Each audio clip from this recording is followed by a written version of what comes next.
रूप बिना यह बहुरूपिया, कई रूपों में आता है। कहे अवतार अलख का दर्शन, सतगुरु सिर्फ कराता है। गुरु प्यारी साध संगत जी, बड़े प्यार से कहिए धन निरंकार जी।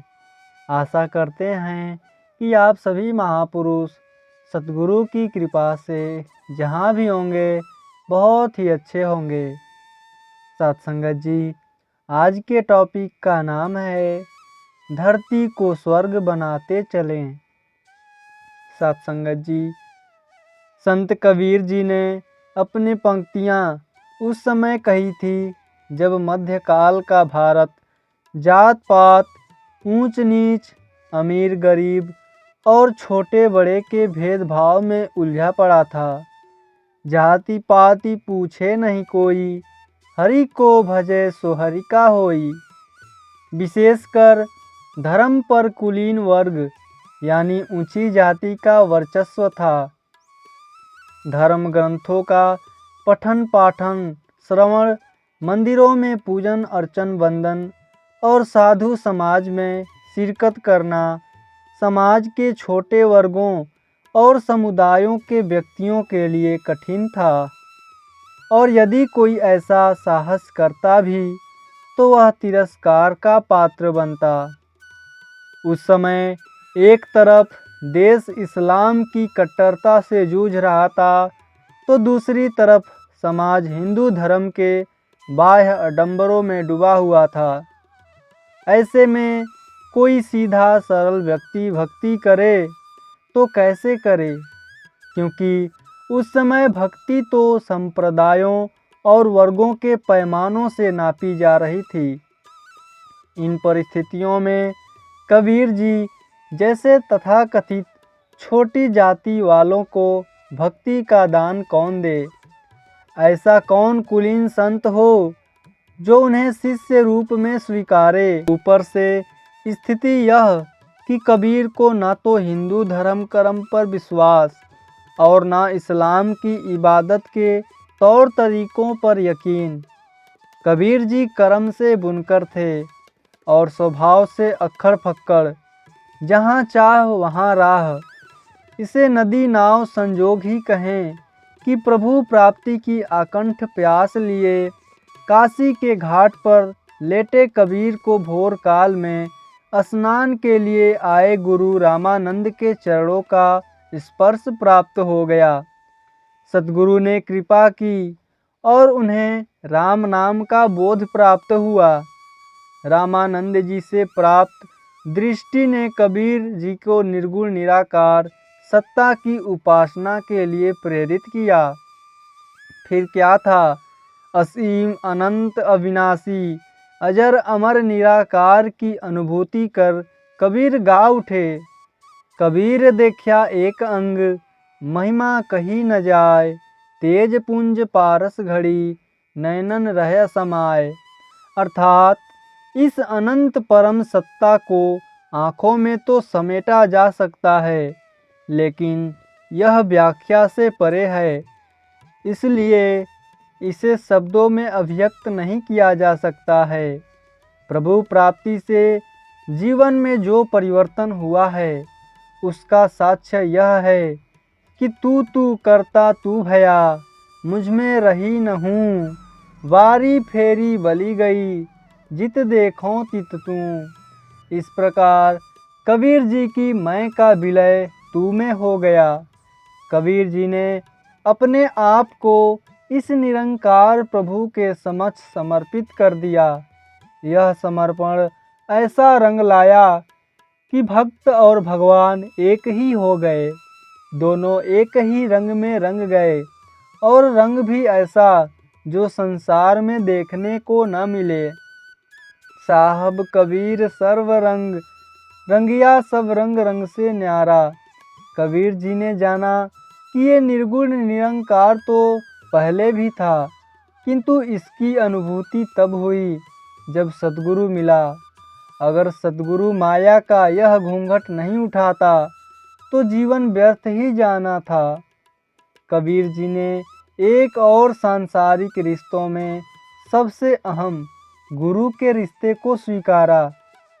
बिन सतगुरु अपनों नहीं, कोई जो यह राह बतावे। कहत कबीर सुनो भाई साधो, सपने ना पीतम आवे, तपन यह जिया की बुझावे। तो दूसरी ओर कबीर जी ने गुरु और गोविंद, निराकार और साकार में सगुण साकार सद्गुरु को प्रथम पूज्य स्वीकारा। गुरु गोविंद दोऊ खड़े, काके लागों पाए, बलिहारी गुरु आपनो, गोविंद दियो बताए। मानव जीवन में अगर साकार न मिलता तो निराकार भी नहीं मिलता। सो पहले साकार को नमन, फिर निराकार का वंदन। अब कबीर जी जो आर्थिक सामाजिक स्तर पर तो निचली पायदान पर थे ही, मानसिक स्तर पर भी दासत्व भाव को स्वीकार करते चले गए। उन्होंने मान लिया कि जीवन का सार स्वयं को अदना मानने अर्थात दास भाव को अपनाने में ही है। दास भाव स्वीकार करना व्यक्ति की सबसे बड़ी विशेषता है। संसार में हर इंसान आता तो खाली हाथ ही है, लेकिन यहाँ प्राप्त पदार्थों के अभिमान में वह किसी के भी आगे झुकने को तैयार नहीं होता। अहम भाव से उत्पन्न अभिमान के कारण भक्ति के लिए भी प्रभु के समक्ष इंसान का सिर नहीं झुकता। संत कबीर जी का भाव सदा यही रहा कि गुरु की कृपा से जब यह बहुमूल्य ज्ञान प्राप्त हो गया है तो अपने आप को दासत्व भाव में ही रखना उचित है। प्रभु परमात्मा सतगुरु और मानव मात्र के चरणों का दास बने रहने में ही भक्ति की सार्थकता है। अन्यथा बाकी सभी तो आडंबर हैं, जिनसे कुछ प्राप्त होने वाला नहीं है। दास भावना से ओतप्रोत भक्ति के अलावा ईर्ष्या द्वेष निंदा नफरत और अहंकार से भरी भक्ति केवल लोक दिखावा ही है, जिसका परिणाम कुछ निकलने वाला नहीं है। इस सच्चाई को दृढ़ता से अमल में लाते हुए कबीर जी ने जैसे संसार के सामने दर्पण रख दिया, उन्होंने निर्भीक होकर अपना स्वर बुलंद किया कि ऐसी भक्ति तारने वाला नहीं, डुबोने वाली है। यहाँ कबीर जी का चरणों का दास होने से तात्पर्य मानव मात्र की सेवा से है, क्योंकि अंततः मानव सेवा ही प्रभु सेवा है। मानव को दुत्कार कर की गई भक्ति केवल अहंकार को तुष्ट करती है, आनंद प्रदान नहीं करती। तो फिर मोक्ष कैसे देगी? मोक्ष तो अहंकार शून्यता का ही परिणाम है। पुरातन संतों महात्माओं ने भक्ति के 9 प्रकार बताए हैं। श्रवण कीर्तन, नाम स्मरण, पाद सेवन, अर्चन वंदन, दास्य सख्य और आत्म अर्पण। भक्ति के इन सभी रूपों का दिग्दर्शन संत कबीर की भक्ति में होता है। कबीर चेरा संत का, दासनी का परदास। कबीर ऐसे हवे रहया, ज्यों पाँव तली घास। यह उनके दासित्व की स्थिति है, तो उनके सख्य भाव में 3 लोकों के स्वामी से सखा भाव का विश्वास भी है। अब मोही राम भरोसा तेरा, जाके राम सरीखा साहिब भाई। सो क्यों अनत पुकारन जाई, जासी रीति लोक को भारा। सो क्यों न करे जन को प्रतिपारा। सारी दुनिया एक तरफ और खुदा की खुदाई एक तरफ, ऐसी अटूट श्रद्धा, ऐसा अडिग विश्वास संत कबीर के जीवन से व्यक्त होता रहा। मेरे मिटी मुक्ता भया, पाया ब्रह्म विश्वास। अब मेरे दूजा को नहीं, एक तुम्हारी आस। कबीर जी जहाँ जाति कुल और खानदान के तानों से लांछित थे, वहीं उन्होंने भक्ति मार्ग में ऐसी सांसारिक पहचानों की तिलांजलि देने की अनिवार्यता को प्रकट किया। परिणाम यह निकला कि उन्होंने भक्ति पथ आम आदमी के लिए खोल दिया। कुल खोया कुल उबरे, कुल राख्या कुल जाई। प्रभु की पहचान में सब पहचाने खो जाने योग्य हैं। 5 तत्व से निर्मित सभी शरीरों आकारों में केवल एक ही परम तत्व का अस्तित्व है, जिसे उन्होंने राम रसायन या हरि रसायन की संज्ञा दी। सबय रसायन में किया, हरिसा और न कोई। तिल एक घट में संचरे, तो सब तन कंचन होई।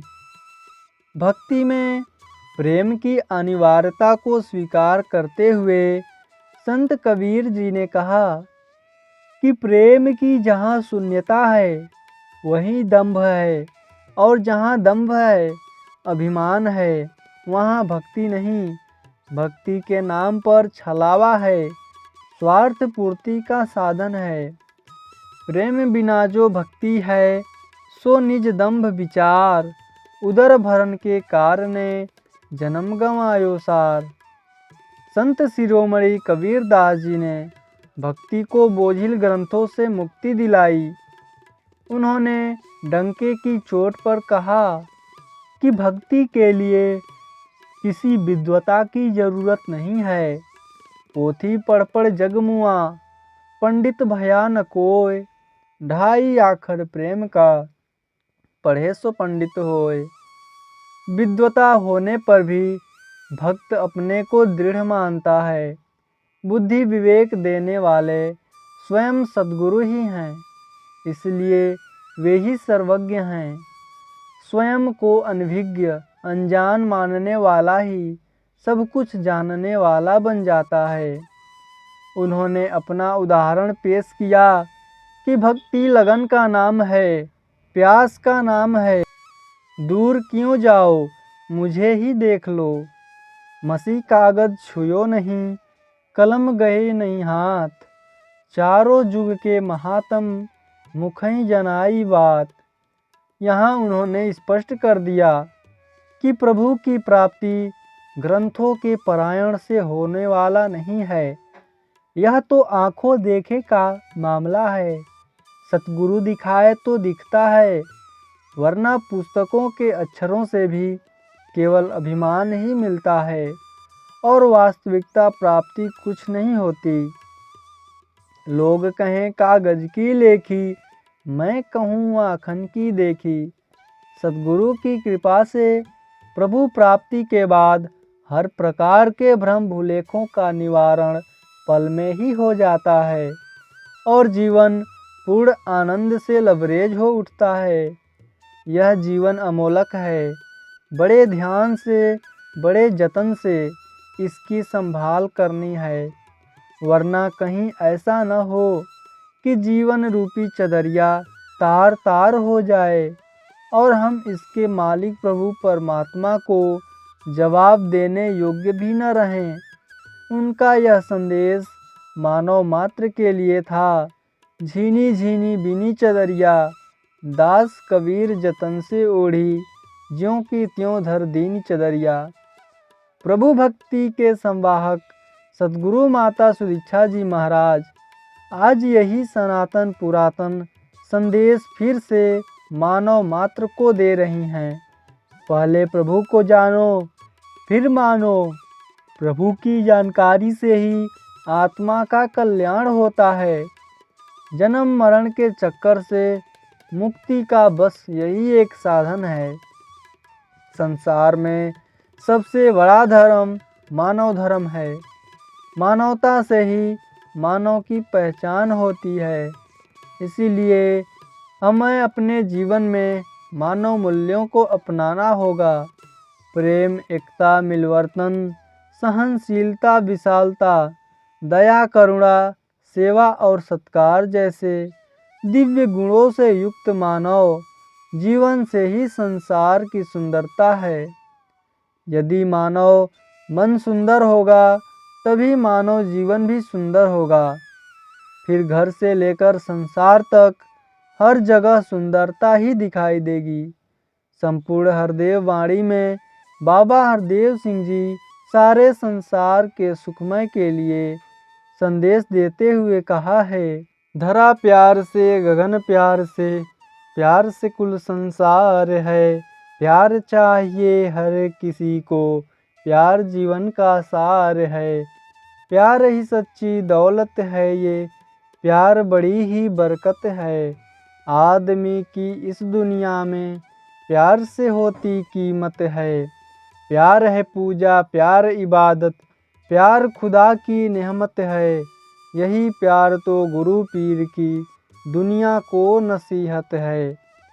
प्यार की सच्ची दौलत मिल जाए तो जीवन खुशियों से भर जाता है। इस दुनिया में रहने वालों में अगर प्यार ही ना हो तो जीवन मूल्यहीन हो जाता है। प्यार बिना तो आदमी ये एक बेजान सा पुतला है। मिल जाए जो प्यार गुरु का, हर रंग उजला उजला है। गुरु ज्ञान से बैर मिटेगा, दिलों में प्यार ही आएगा। कहे हरदेव इसी प्यार से जग सारा सुख पाएगा। कहे हरदेव इसी प्यार से जग सारा सुख पाएगा। सुख शांति और आनंद के वातावरण को ही स्वर्ग का नाम दिया गया है। आइए हम सभी श्रेष्ठ संतों की सीख पर चलकर धरती को स्वर्ग बनाते चलें। साथ संगत जी बड़े प्यार से कहिए, धन्य निरंकार जी।